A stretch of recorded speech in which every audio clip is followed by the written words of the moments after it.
اهلا الحباب، ان شاء الله تكونوا بخير. اذا اليوم جيتكم بوصفه طاجين لوبيا خضراء.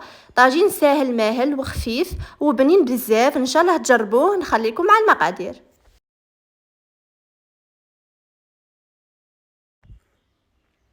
اذا الحباب هنا عندنا لوبيا خضراء كنا غسلناها وقطعناها على هذا الشكل. عندنا حبه بصله مقطعه، عندنا سنينه ثوم، وعندنا اللحم. بالنسبه لي زيبيس عندنا ملح، فلفل اسود، سكنجبير، كمون، قرفه ونجمه. نروحوا للطريقه. اذا في الطاجين نديروا القليل من الزيت مع مغرف كبيره زبده ولا مارغرين.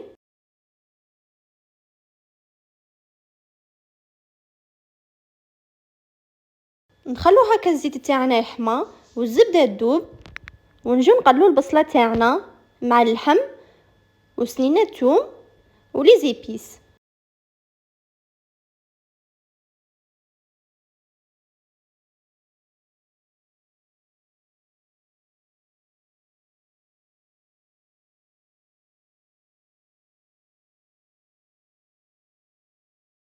نضيفو اللحم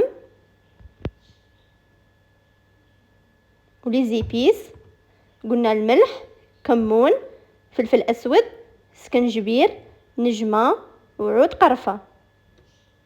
نخلوهم يتقلوا مليح ونجو نمرقوه بالماء سخون.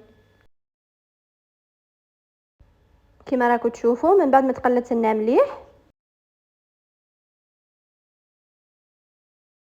نمرقوه بالماء.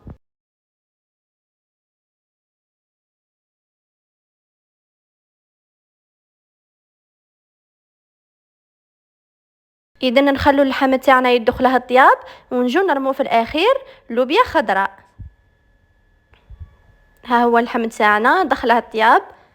قلنا نرمو اللوبيا الخضراء تاعنا ونرمو كميه مليحه من المعلوز، ونخلو اللوبيا تاعنا تتجمر وطيب، والطاجين تاعنا راه واجد.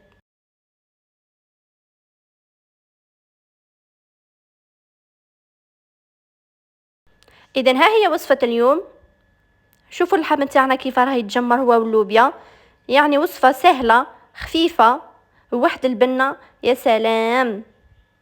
هنايا كنت درت كومونبير في الكوشه مع البطاطا، ان شاء الله نجرب معكم الوصفه مع السلطه خفيفه ظريفه.